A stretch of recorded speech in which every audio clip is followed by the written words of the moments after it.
하나님의 말씀 함께 보시겠습니다. 하나님의 말씀은 창세기 9장 1절에서 2절까지의 말씀입니다. 하나님이 노아와 그 아들들에게 복을 주시며 그들에게 이르시되 생육하고 번성하여 땅에 충만하라. 땅의 모든 짐승과 공중의 모든 새와 땅에 기는 모든 것과 바다의 모든 물고기가 너희를 두려워하며 너희를 무서워하리니 이것들은 너희의 손에 붙였음이니라. 아멘. 매년 오늘의 시간을 맞이할 때마다 참 마음이 참 묘합니다. 송구영신 예배를 드리면서 한 해를 준비할 때에 기대도 있고 희망도 있고 또 열심히 해보자는 다짐도 있었는데 어느덧 시간이 지나가서 이제 일요일에 드리는 주일 예배의 마지막 예배에 직면할 때마다 참 시간들이 우리의 의지와는 상관없이 또 우리의 형편과 상황과 상관없이 다가오는구나 하는 생각을 갖습니다. 제가 다가온다라고 하는 표현을 쓴 것은 결국 우리는 다가오는 시간들을 어떻게 준비하느냐, 또 다가오는 시간들을 어떻게 맞이하느냐에 따라서 그 다가올 미래가 어떠한 현재의 모습으로 사라질까를 결정할 수 있다는 것을 말씀드리는 것이죠. 안 올 것 같은데, 아니 더디 올 것 같은데 언제 올 수 있으려나 하는 시간들이 와 있습니다. 그래서 우리 원로 장로님들 또 명예 권사님들 어르신들을 뵐 때마다 그런 생각이 드실 것 같아요. 벌써 이렇게 됐나? 아직도 시간이 이렇게 길어? 라고 하시는 분들은 그렇게 많지 않을 것 같아요. 벌써 이렇게 됐을까? 그런데 그러한 시간의 빠름이 또 생각지도 않은 시간의 도래가 어른들께만 해당되는 것이 아니라 지금의 젊은 세대들 또 학생들 더 나아가서 이제 올해 갓 태어난 아이들조차도 곧 경험하게 될 시간입니다. 코로나로 인하여서 많은 것들이 변화했다라고 우리가 말을 하는데 그중에 피부적으로 느끼는 것이 뭐냐면 아이들의 성장입니다. 아이들의 성장인데 또 한편으로는 노인들께서는 더 작아지시는 것 같아요. 운동량도 줄어들고 아무래도 예전에 비해서 몸을 움직이시는 것들이 줄어들다 보니까 좀 더 줄어드시는 것 같아요. 작아지시는 것 같아요. 한편으로는 세월의 시간의 흐름을 감지하는 역할도 하지만 한편으로 참 마음이 참 복잡합니다. 예전에 우리 어르신들의 뒷모습을 보면은 참 건강하셨고 또 믿음직스럽고 의지가 되고 방패가 되고 그러셨는데 어느 순간 보니까 그 위치가 바뀌어져 있는 것 아닌가 하는 생각이 드는 것이죠. 제가 어제도 어느 가정에 신방을 하고 교제를 하는데 그분이 그래요. 몸 체구가 작은 분이 아닌데 저희 큰애를 이제 자주 보지는 않으니까 보고 나서 너무 커져 있는 아이를 보면서 목사님 이제는 제가 뒤에 있으면 가리워지는 것 같아요. 그런 말을 해요. 저는 예전에 가리워졌고 그 얘기를 들으면서 그렇구나. 우리에 앞서서 우리의 방패가 되었고 또는 장렬하게 비치는 태양빛을 가려주는 그늘이 되셨던 분들이 어느 순간 이제 우리가 그 역할을 감당해야 되는 시간이 왔구나 하는 생각이 듭니다. 그리고 저희들도 이제 시간이 가면서 조만간에 보면 이제 저희 자녀들 뒤에 이렇게 숨어야 되지 않을까 하는 생각이 듭니다. 앞에서 나서야 할 때가 있고 뒤에 머물러야 할 때가 있는 것 같습니다. 중요한 것은 앞에 서 있을 때에 이 버거움과 무거움 때문에 나의 그 방패막이로 인하여서 안식하는 사람들을 돌아보며 좋겠다 했던 시간이 있을 수도 있고, 또 한편으로는 앞에 서신 분들의 그 그늘 뒤에 숨어서 편안하다, 그런데 나도 한번 저렇게 나서고 싶다 할 수도 있겠죠. 그런데 중요한 것은 내게 주어지지 않은 시간을 부러워하거나 때로는 불편해하거나 하는 것이 중요한 것이 아니고, 그 시간이 나에게 왔을 때 내가 그것을 잘 감당해내어야만 나도 행복하고 나와 함께하는 자들이 행복할 수 있음을 우리가 기억해야 합니다. 누군가가 그 일들을 감당해내야만 모두가 행복할 수 있는 것이죠. 그런 차원에서 저는 오늘 창세기 9장에 나타난 이 상황들, 이 사건을 보면서 저와 여러분이 어떤 지혜를 얻을 수 있을까, 이 말씀을 통하여 하나님께서 저와 여러분에게 주시는 은혜의 말씀은 어떤 것이 있을까를 함께 생각하고자 합니다. 오늘의 제목이 뭐죠? 당신이 노아라면. 자, 이제 여러분들 각자의 이름으로부터 벗어나서, 어제 이름에 대한 이야기를 했는데 이름으로부터 벗어나서 여러분이 노아라면 하고 생각하면서 이제 그 시대로 한번 가봤으면 좋겠습니다. 그리고 창세기 9장의 시간으로 가서 이제 하나님과 여러분이 대화하는 것입니다. 창세기 9장의 상황은 어떤 상황입니까? 지난 1년간 비가 와서 온 세상이 물에 잠긴 세상입니다.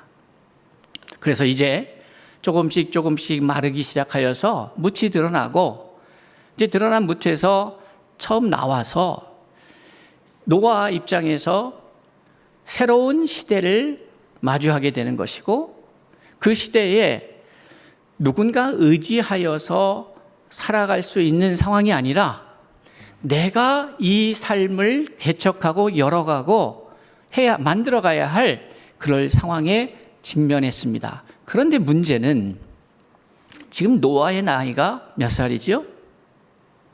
601살입니다. 노아가 몇 살까지 삽니까? 오늘 본문에 기록된 창세기 9장 29절 마지막 절에 보면 노아가 950세를 향유하였다, 이렇게 기록되어 있습니다. 950년을 삽니다. 그럼 지금 950년이라고 하는 노아의 전 생애를 놓고 봤을 때에 지금 600세라고 하는 것은 어느 정도의 지점에 와 있는 것 같습니까? 이걸 100분율로 계산하자면 약 63% 정도입니다. 그러니까 이걸 오늘날 100세 시대로 감안해서 그냥 단순 계산하면 63세쯤 됐어요. 지금 나이가 그렇습니다. 그러면 이 말씀을 듣는 분들 중에는 이제 내 나이구나 하는 분들도 계실 것 같아요. 그런데 노아는 지금 이제 지난 600년 동안 자신이 살아온 삶과는 전혀 다른 환경과 사회에 직면하였고, 그래도 지난 600년 동안은 자기 부모도 있었고 자기를 선배도 있었지 않겠습니까? 동료도 있었고 함께 가는 후배도 있었어요. 그러니까 더불어서 사는 사회라고 하는 사회 그 공간 속에서 그 시간을 겪어가면서 함께 더불어 이루어 왔다, 이 말이죠. 그것이 성경에서는 죄악된 세상이었다라고 말씀하셔도 어쨌든 함께 할 사람들이 있었다. 그런데 지금은 어떻습니까?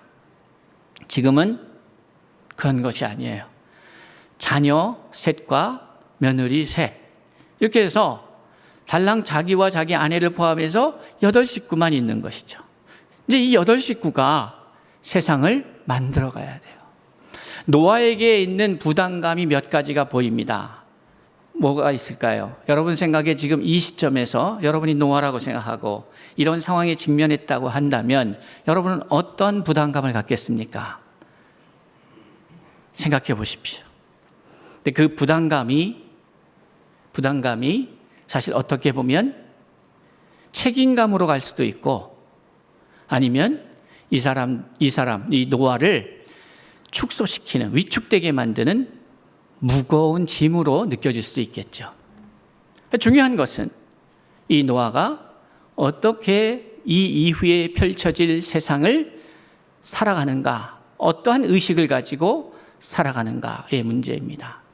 여기서 제가 앞에 말씀드릴 때에 노아가 600년의 삶은 함께 더불어 사는 세상이었다 이렇게 말씀드리고 싶습니다. 그렇게 말씀드렸어요. 그럼 누구와 함께 했던 겁니까? 죄인들과 함께 했던 겁니다. 의인은 없나니 하나도 없었습니다. 그러니까 노아가 죄인들과 함께 더불어서 그 한복판에서 살아왔던 것이죠. 자, 그럼에도 불구하고 노아는 그 가운데에서 나름 의인으로서의 삶을 삽니다. 그래서 에스겔 선지자는 후대에 뭐라고 이야기하고 있냐면 3대 의인 중에 한 명으로 이 노아를 언급합니다. 한 명은 누구겠어요? 또 여러분 생각에는 누가 될 것 같습니까? 욥이 그렇습니다. 또 하나는 사실 의외의 인물입니다. 우리가 생각할 때 믿음이 좋은 것은 알지만 그가 의인의 반열에 이렇게 들 수 있을까 하는 인물인데 다니엘입니다.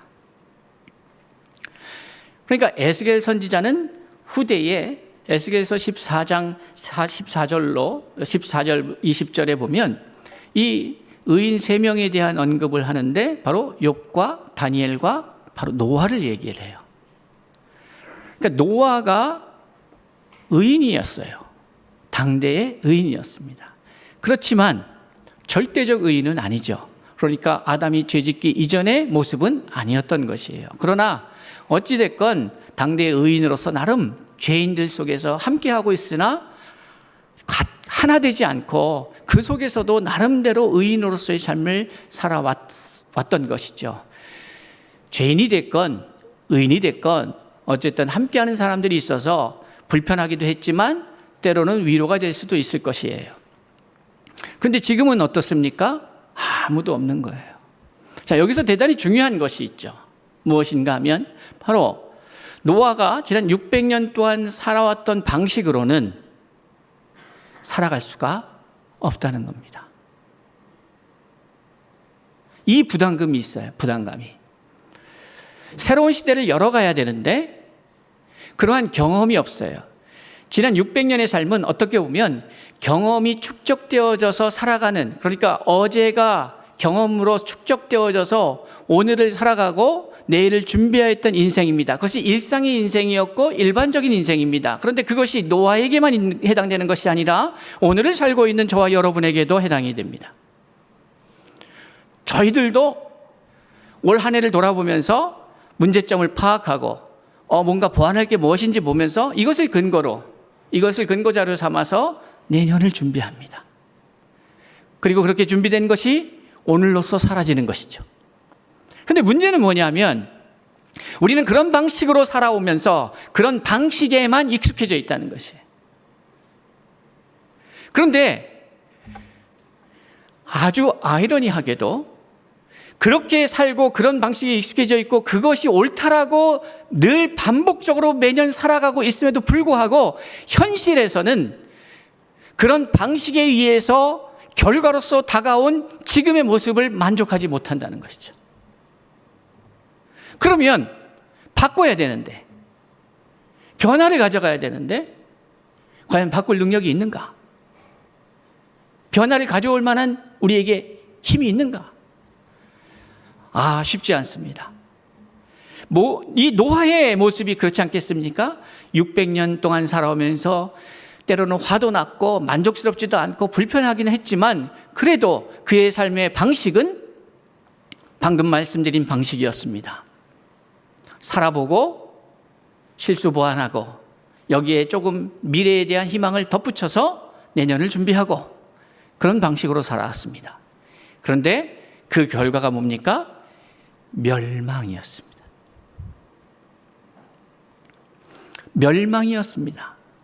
아무도 예측한 사람이 없었고 아무도 동의할 수 없는 시간이었습니다. 그런데 결론은, 그렇게 살아온 인류의 결론은 무엇이었냐? 멸망이었습니다. 여기서 대단히 핵심적인 것이 있죠. 원래 의인과 죄인의 차이가 뭐라고 생각하십니까? 여러 관점에서 이야기할 수 있으나 의인과 죄인의 가장 극명한 차이는 뭐냐면 하나님과 함께 하느냐 아니냐의 문제입니다. 그러니까 아담과 하와가 하나님과 함께하는 것이 가장 큰 기쁨이었었는데 그들이 범죄하고 죄인이 된다면 어떻습니까? 하나님이 그들을 찾으실 때에 숨죠. 이 차이가 극명한 거예요. 그러니까 그 이후에 시간이 흘러서 창세기 6장까지 오는데, 창세기 6장에 와서 하나님께서 사람들을 향하여서 와, 어떻게 생각하는 것이 저렇게 악할까? 그래서 창세기 6장 5절에 보면 이렇게 표현하고 있습니다. 여호와께서 사람의 죄악이 세상의 가득함과 그의 마음으로 생각하는 모든 계획이 항상 악할 뿐임을 보시고 라고 말씀하고 있어요. 악한 거예요. 저도 그렇고 여러분도 그렇고 우리의 생각이, 죄인된 생각은 악한 거예요. 그래서 결국 어떤 일이 벌어지냐면 창세기 6장 3절에 이렇게 기록합니다. 여호와께서 이르시되 나의 영이 영원히 사람과 함께하지 아니하리니 이는 그들이 육신이 됨이라, 이렇게 말씀하고 있어요. 그러니까 하나님과 함께했던 인간이 이제 함께할 수 없는 존재가 되었어요. 함께할 수 있는 인간은 의인이고 죄인은 함께할 수가 없습니다. 그러니까 하나님과 함께할 수 없으니까 인간들이 어떤 방식을 택합니까? 죄인들끼리 그냥 함께 똘똘 뭉쳐서 살아가기로 결정을 하는 것이죠. 네, 그렇게 죄인들이 변해였습니다. 그러니까 하나님과 함께하는 것이 기쁨이었는데 이제는 사람을 의지하고 사람과 함께하는 것을 만족 삼고 위로 삼는 존재가 되었죠. 여러분, 이것이 아무것도 아닌 것 같지만 우리의 인생을 바꿔놓는 대단히 중요한 지점입니다. 그렇기 때문에 성경의 역사들을 보면 하나님과 함께하는 사람을 형통하다 이렇게 불렀고 하나님과 함께하지 않는 사람은 형통할 수가 없는 것이죠. 자, 여러분, 형통한 하나님의 사람들이 되길 원하십니까? 그러면 하나님과 함께 하셔야 되는 거예요. 그럼 하나님과 함께 하시는 방식이 이 신약에서 어떻게 표현됩니까? 구약은 하나님이 모든 사람과 함께 했습니까? 그렇지 않습니다. 구약은 하나님이 특정하는 사람, 그러니까 그 사람들이 원하든 않든 그건 상관이 없었어요. 그리고 대부분 여러분 아십니까? 하나님이 하나님의 사람들을 찾아오셔서 내가 너와 함께 할 거야. 그 얘기를 다른 표현으로 하자면 내가 너를 사용할 거야. 내가 너를 나의 일꾼 삼을 거야 했을 때의 공통적인 반응이 뭡니까? 못합니다. 못합니다. 저는 제 기억에, 제가 성경을 잘 안 읽어서 그런지 모르겠지만 여러분, 하나님이 찾아와서 내가 너를 일꾼 삼겠다 했을 때에 아이고 왜 이제 오셨어요? 제가 기다리고 있었어요. 저 정도는 돼야죠 하는 사람이 있습니까? 잘 안 보입니다. 구약의 말씀 속에서 기다렸다는 듯이 그렇게 되는 사람이 없어요. 다들 제가요? 전 못합니다. 이렇게 하는 거죠.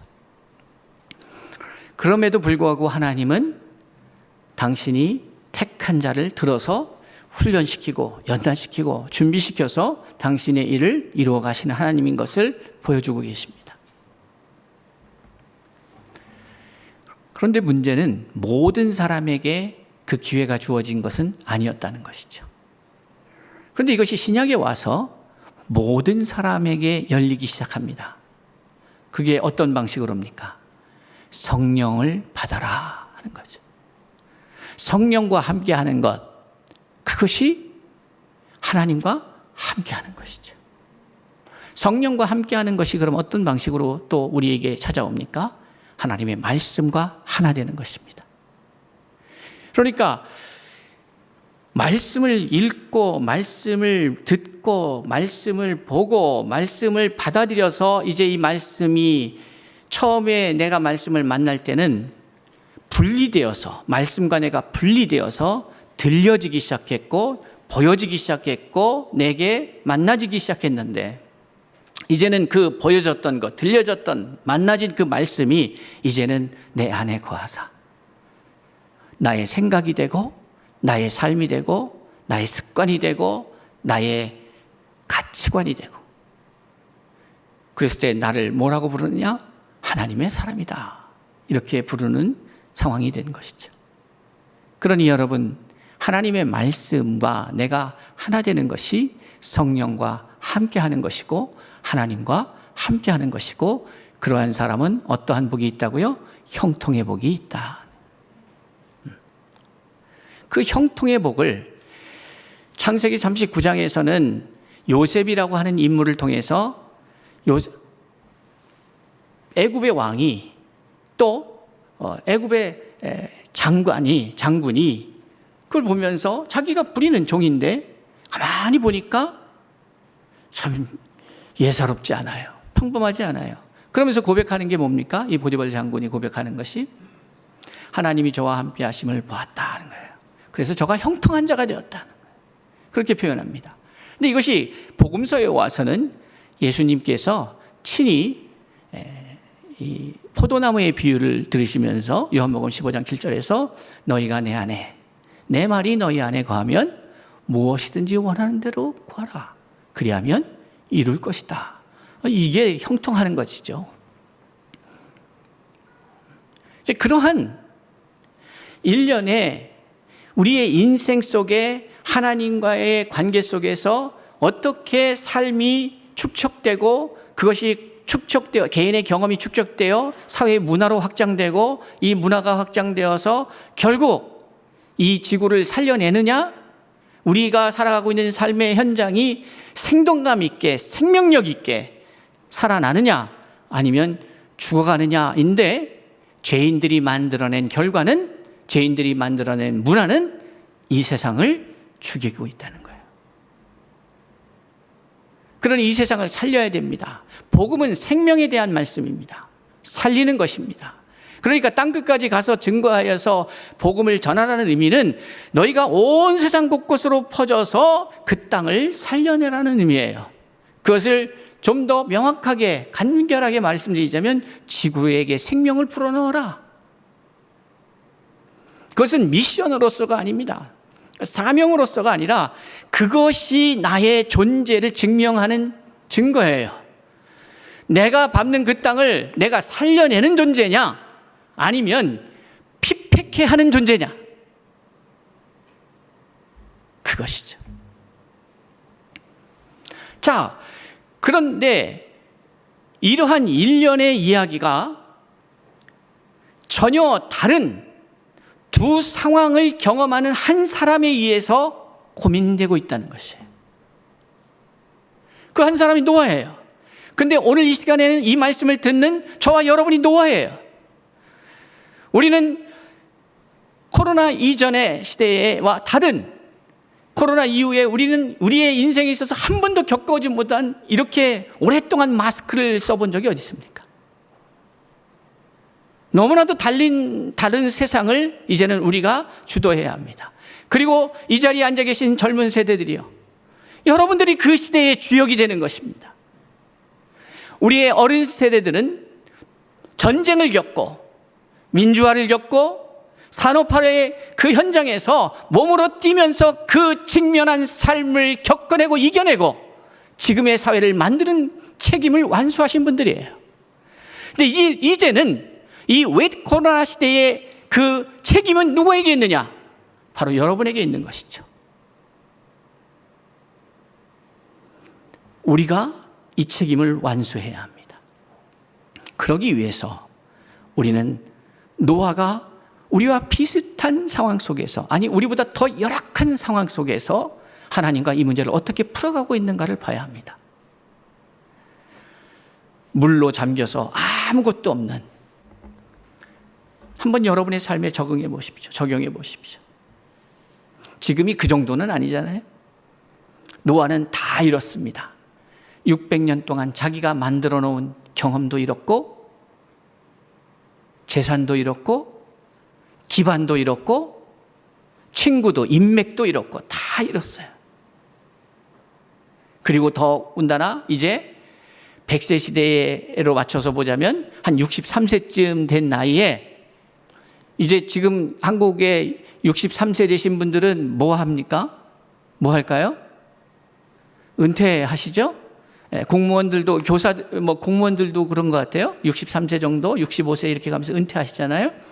학교를 다니시는 분들도, 교수님들도 65세가 되면 은퇴를 해요.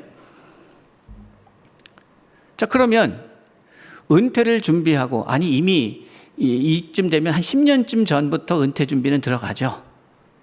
그러니까 나머지 생에는 그냥 은퇴 준비했다가 은퇴를 해서 그냥 시간을 가는 것이 우리의 인생이라면, 노아는 그 63세에 자기 인생에서 한 번도 경험하지 못한 엄청난 사건을 맞이했고, 더군다나 자기 인생 600년 살아오면서 한 번도 겪어보지 못한 이 세상에 대한 무게감을 양 어깨에 지게 된 거예요. 새로운 세상을 만들어가야 돼요. 그런데 어떻게 만들어가야 될까를 배운 적이 없어요. 아직 학원이 생기지 않아서 배울 수가 없었어요. 이런 때는 어떻게 하는지. 자기가 그냥 겪었어야 되는 거예요. 근데 그 겪기 전에 오늘의 말씀이, 하나님의 말씀이 노아와 함께 하시는데, 하나님이 노아와 그 아들들에게 복을 주시며 그들에게 이르시되 라고 시작하는 이 말씀은 제가 여러분 귀에 못이 박히도록 말씀드렸던 코디엠 사역의 핵심 메시지인 창세기 1장 28절의 말씀과 똑같이 시작됩니다. 세상을 알리는 그 메시지가 아담과 하와에게 주어질 때에 주어졌던 메시지가, 이 똑같은 메시지가 똑같은 시작을 갖고 노아에게 주어졌다는 것이죠. 그런데 뒤에 뒷부분이 잘립니다. 앞에까지, 즉 생육하고 번성하여 충만하라까지는 동일합니다. 근데 그 뒤에 정복하고 다스리라는 말이 안 나와요. 왜 그럴까요? 하나님은 이제 하나님의 나라를 세워가면서 노아를 통해서 생육하고 번성하고 충만할 것에 대해서는 말씀하셨지만 그들에게 정복하고 다스릴 권세는 주지 않습니다. 왜냐하면 여전히 죄인이기 때문에 그렇습니다. 당대의 의인이었고 누가 봐도 하나님의 사람 같으나 역시 그 역시도 죄인이었습니다. 이제 이러한 새로운 한 시대가 저물고 새로운 시대가 도래하고 패러다임의 변화를 필요로 하는 시대의 그 중심에서 이 시대를 같이 함께 경험하고 있는 그러한 저와 여러분은 어떠한 입장일까? 네. 제가 말씀드렸죠. 저는 with 코로나 시대의 목회자로 하나님이 부르셨구나 하는 것입니다. 지난 서울 충신교회 또 미국에서의 2년 4개월의 단독 목회의 경험, 이런 것들이 경험이 되어서 충신교회에서의 이제 만 9년의 시간이 흘러갔습니다. 그것이 경험이 되어서 이제 그 훈련을 하신 이후에 with 코로나 시대의 목회자로 저를 부르셨다고 저는 믿는 것이에요. 그래서 이제부터가 진짜 하나님께서 일하시겠구나. 그동안의 준비 기간이었구나. 여러분, 노아는 600년을 준비했어요. 이후에 350년 속에서 노아를 보면은 부끄러운 일이 있어요. 노아의 이야기를 보면은 정말 의인처럼 살았는데 구체적으로 어떻게 살았냐를 얘기하진 않아요. 그런데 그 낭대의 나름대로의 의인인 노아도 노아의 방주 사건 하나 순종한 거, 그거 외에 이 노아에 대해서 뭐 대단히 우리가 받을 만한 장면이 얼마나 될 것 같습니까? 그렇게 많지 않다는 거죠. 오히려 우리의 개혁 속에 노아 하면 생각나는 두 사건이 있는데, 하나는 노아 방주의 사건이고 또 하나는 뭐예요? 술 취해서 실수하는 장면. 그 장면이에요.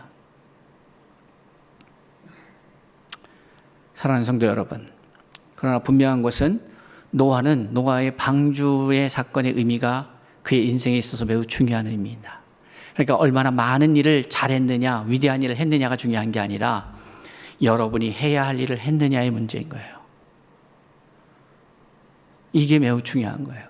성경의 인물들이 주로 어떻게 소개되고 있습니까? 그 사람들의 일거수일투족이 다 기록되어지지 않습니다. 왜요? 하나님 입장에서 보면 그것이 저와 여러분들에게 그렇게 중요한 문제가 아니니까. 저와 여러분들을 위해서 성경이 기록되어 있는데, 이 성경의 말씀을 듣고 우리가 교육되어져서 튀어나온 것은 좀 잘라내고 부족한 것은 채우고 해서 정말 하나님의 교회를 세워가고 하나님의 나라를 세워가는 데에 멋진 바탕이 되는 인물들로 우리를 세우기 위해서 말씀을 사용하시는데, 이 말씀이 우리에게 주어지는데 그 말씀을 구체적으로 들어가 보니까 사람들의 삶의 이야기인 거예요. 이게 어떤 연구실에서 이론을 개발하셔갖고 이건 이런 이론이 있으니까 이렇게 해야 됩니다, 이런 얘기가 아니라, 성경의 말씀이라고 하는 것은 하나님과 함께했던 사람들의 이야기가, 삶의 이야기가 고스란히 적혀져 있어요. 왜요? 그것이 저와 여러분의 이야기이기 때문에 그렇습니다. 자, 그런 상황 가운데에서 노아는 하나님의 말씀 앞에 엎드릴 수밖에 없고 하나님 말씀만을 붙잡을 수밖에 없어요. 아무도 없으니까. 좀 문제 해결할 때에 옆집 철수네 가서 철수 아빠 나 이거 하려는데 도와줘 하는데 그 철수 아빠가 없단 말이에요. 그동안에 일을 해결하는 방식이 작동할 수 없는 시스템이 돼버린 거죠. 그러니까 어떻게 해요? 그때에는 하나님의 말씀을 붙잡아야 되는 것이에요. 2022년도 하나님의 말씀을 붙잡는 성도가 됩시다. 그러니까 성경의 내용을 가만히 보십시오. 결국은 말씀을 붙잡고 모든 가능성, 모든 케이스를 다 내려놓고 모든 우리의 의지를 하나님의 말씀을 향해 나아갈 때의 역사가 일어났던 거예요. 그런데 자의로 그렇게 안 하니까 어떻게 돼요? 그렇게 상황이 돼버리는 것이죠. 그렇잖아요?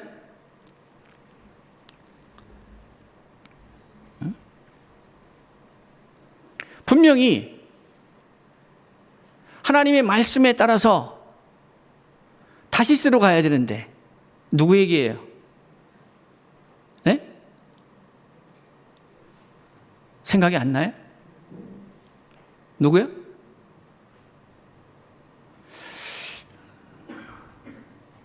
다시스로 가는 사람 있잖아요. 니느웨로 가라 그랬는데 잘 안 들리는데 누구예요? 요나. 에? 아니 보세요. 이 사람이 자기가 선택할 여러 가지 상황들이 있다 보니까, 선택의 상황들이 있다 보니까 선택을 해버리네요. 근데 그게 믿음의 선택이 아니라 하나님의 말씀을 반하는 선택을 해버린 거예요. 근데 그렇게 갔는데 하나님은 이 사람을 어떻게 몰아가요? 물고기 뱃속에 넣었어요. 그럼 물고기 뱃속에서 할 수 있는 선택이라는 게 뭐가 있습니까? 없어요. 여지가 없어요. 할 수 있는 방법은 뭐예요? 내가 살고자 하는가 죽고자 하는가? 문제예요. 그러니까 살고자 하는 방법은 뭐밖에 없어요. 그 물고기 뱃속에 넣은 분이 꺼내 주셔야 되는 거 아니겠어요? 방법이 없어요. 다른 방법이. 그러니까 참 죄인이 참 문제가 뭐냐면, 우리가 어떠한 하나님의 뜻을 이뤄감에 있어서 많은 방법론적인 문제를 고민할 때 문제가 발생해요. 그것이 아니고 오로지 하나님의 뜻을 믿고 조사하고 연구하고 하는 것이 좋습니다. 그런데 가만히 보면 우리 안에 과연 그 모든 것을 조사하고 연구하여서 제대로 선택할 수 있는 능력이 있느냐, 이게 이제 문제가 되는 것이죠. 왜냐하면 우리들은 좀 더 편한 쪽, 나은 쪽, 쉬운 쪽을 찾게 되어 있어요. 그건 우리가 인간이기 때문에, 죄인이기 때문에 갖는 거예요. 근데 하나님의 사람들의 선택을 보십시오. 쉬운 쪽을 택했습니까? 그런 건 아닌 것 같아요. 편한 쪽을 택했냐? 그것도 아닌 것 같아요. 내게 좀 유익이 되는 쪽이냐? 뭐 그런 것이 선택의 기준이 된 것이 아니에요. 그들의 기준은 오직 하나였어요. 뭐였죠? 하나님의 뜻이냐? 하나님이 이끄시는 길이냐? 그러면 내가 그 길이 고난의 길이라면 그 고난은 제가 지겠습니다. 이게 믿음의 사람의 모습인 거지. 그리고 역사는 그런 사람들을 통하여 열렸다는 거예요. 여러분, 이스라엘 백성들이 모두가 요단강을 믿음으로 열고 갔습니까? 그렇지 않아요. 그 믿음으로 첫 발을 띈 사람은 하나님의 괴를 메고 있는 사람들이었던 거예요. 자, 그 사람들이 밟고 나아가니까 열린 거예요. 열리니까 나머지 뒤에 수많은 그 200만에 가까운 사람들은 뭐예요? 열리니까 간 거예요. 거기서 홍해하고 이 뒤에 붙어서 줄줄줄 따라간 사람들하고는 별 차이가 없는 거예요. 홍해도 하나님이 열어놓고 건너게 하셨잖아요. 근데 요단강은 믿음으로 나아가니까 열렸어요. 근데 믿음으로 나아간 사람은 그 앞줄에 있는 사람이잖아요. 그 사람들이 믿음으로 나아가니까, 그 뒤에 있는 사람들이 따라가니까 그게 다른 거지.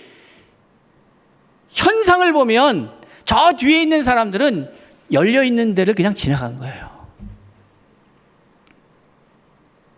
그래서 믿음의 리더십들이 중요한 거예요. 내가 앞에 어떻게 결정하고 열어가느냐.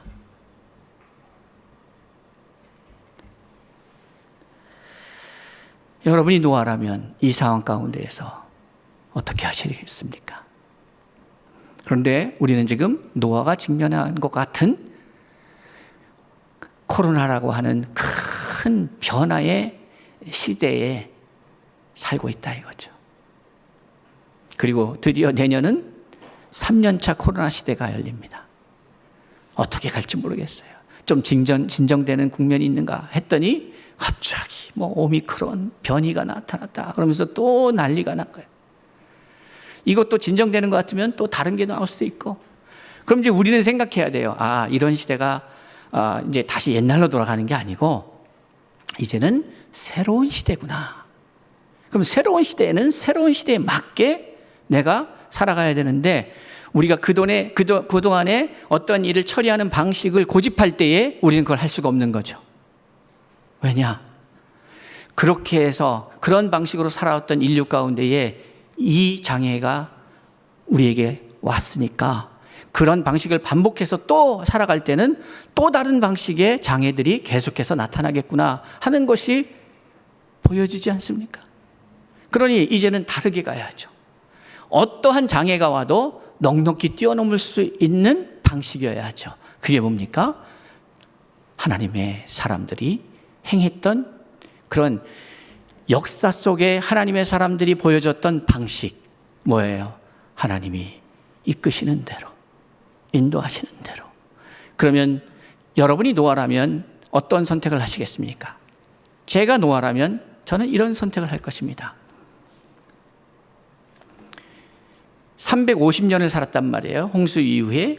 그러니까 350년이라고 하는 삶을 가만히 보면 처음에 홍수 후 1년차 때는 얼마나 당황스럽겠어요. 그러니까 이게 10년이 되고 20년이 되고 포도 농사를 졌다고, 이제 노아가 포도 농사를 졌다고 이제 성경에 나오는데 20절에 보면 노아가 농사를 시작하여 포도나무를 심었다 이렇게 나와요.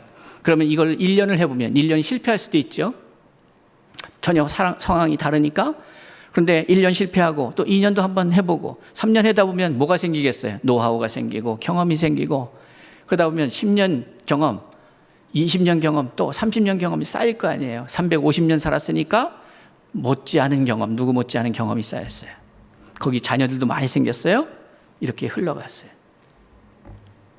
그러나 그 전에는 어떻게 합니까? 이 사람이 쌓아온 경험은 어떻게 시작되는 경험이냐 하면 아무것도 모르니까 어떻게 하냐? 하나님 앞에 묻기 시작할 겁니다. 저라면 그렇게 할 겁니다.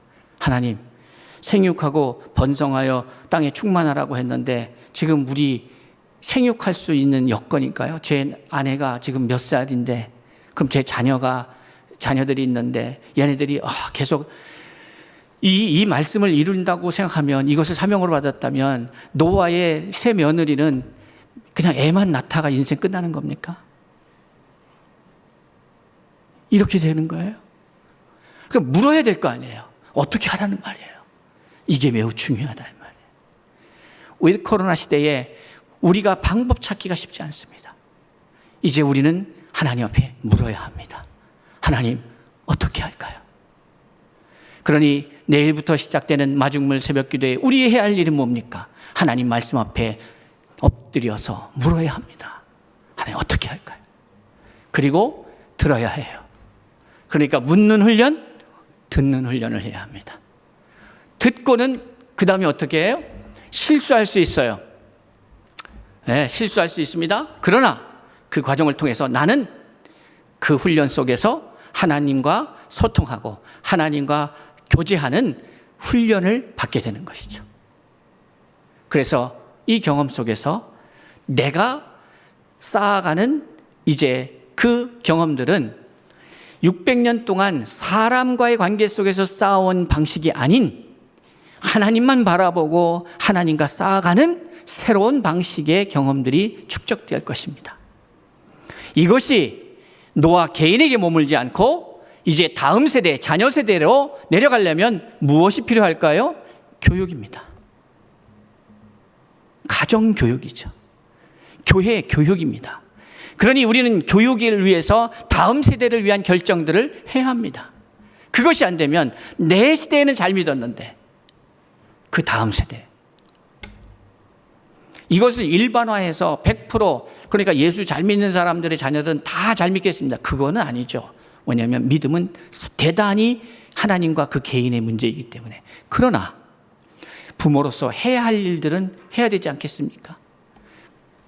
공부를 잘하고 못하고는 걔가 할 일이고, 그래도 할 수 있는 여건을 만들어주는 건 부모의 일이 아니겠습니까? 그러니까 부모는 부모의 일을 하는 거고 자식은 자식의 일을 하면 되는 거예요. 교회는 기성세대들은 기성세대들이 해야 될 일, 책임을 해야 되는 거고, 그 다음 세대가 믿음으로 이것을 받아들여서 자기의 믿음 삼고 하나님과 동행하며 능력 있게 살아가느냐는 그들의 몫이죠. 성도 여러분, 우리는 우리의 몫을 합시다. 우리의 다음 세대들이 자신들의 몫을 감당할 수 있도록. 우리의 결정은 여러분의 가정에서는 항상 그랬을 것입니다. 우리의 부모 세대들은 그랬어요. 지금의 젊은 세대들은 모르겠습니다. 그러나 우리의 부모 세대들은 자녀 세대들을 위한 결정을 하였지 자기 편하고자 결정한 것은 아니었던 것이죠. 그것에 대해서 매우 감사하게 생각합니다. 우리 장로님들, 권사님들, 우리 원로 목사님과 앞에 가셨던 그분들께 감사합니다. 당신들이 계셨기에 오늘 우리가 오늘을 마주하고 있습니다.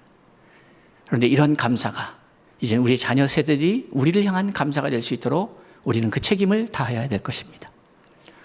여러분이 노아라면 뭘 하겠습니까? 제가 노아라면 새로운 시스템을 구축해가고 새로운 방식을 열어가고, 그런데 방법을 모르겠으니 그것을 놓고 하나님 앞에 엎드리겠습니다. 그리고 두 번째, 이 믿음의 방식을 자녀 세대들에게 전수하겠습니다. 그리고 우리의 가정이 하나님 앞에 묻고 듣고를 기뻐하는 그러한 존재들로, 우리의 가족 구성원으로 만드는 것이 부모 세대가 해야 할 일입니다. 다른 방법을 찾지 마십시오. 방법을 찾는 것에 함정이 있습니다. 우리가 찾고 우리가 만들려고 합니다. 제가 말씀드리는 것은 최선을 다하지 말아라, 열심히 살지 말아라는 얘기가 아닙니다. 열심과 최선은 하나님이 방향을 주어질 때 우리가 감당해야 될 책임입니다. 성실로 살아가십시오. 그러나 방향이 잘못되면 그 결과는 똑같습니다. 우리를 살리는 방향, 그것은 예수와 함께 하는 것이고 하나님과 함께 하시는 것이고 성령과 함께 할 때에 그 생명의 메시지가 있을 때에 생명을 소유할 때에 그것이 복음이기에 그때에 비로소 우리가 살아날 수 있고 새로운 시대에 전혀 새로운 방식과 새로운 시스템을 요구하는 이 시대에 저와 여러분이 감당해야 될 것은 하나님 앞에 엎드리는 것, 그리고 다음 세대를 그 방식으로 준비해 가는 것이다. 그것을 위해서 우리 서울중심교회는 위대한 결단을 내려야 할 때가 다가오고 있다 하는 사실을 기억했으면 좋겠습니다. 익숙한 세상이 아닙니다. 당황스러운 세상입니다. 자신감을 빼앗아가는 환경입니다. 이럴 때일수록 우리 코디에머들은 어려움은 연단을 통하여 우리를 새롭게 다지실 하나님의 커리큘럼이다. 교육 과정이다. 라고 믿고 나아가는 것이 코디엠의 정신입니다. 어려움이 우리에게 불만이 되어서는 안 됩니다. 좌절과 절망이 아닙니다. 이것은 내일을 향한 하나님의 놀라운 축복을 예비해 주시는 그 과정에 있음을 기억하고 믿음으로 승리하는 저와 여러분이 될 수 있기를 바랍니다. 여러분이 노아라면 하나님 앞에 집중하십시오. 그리고 다음 세대, 우리 자녀 세대를 어떻게 교육할까를 들으십시오. 그리고 살아내십시오. 그 이후에는 하나님 앞에 맡겨야 합니다. 그럴 때에 하나님은 우리에게 시편의 말씀으로 답을 주십니다. 주의 말씀은 내 발의 등이요 내 길의 빛이니이다. 등은 내 직면한 현실의 문제에 대한 안내입니다. 그러나 빛은 내가 가야 할 방향에 대한 메시지입니다. 주의 말씀은 빛도 되고 등도 됩니다. 그 말씀을 붙잡고 승리하는 저와 여러분이 됩시다. 기도하겠습니다.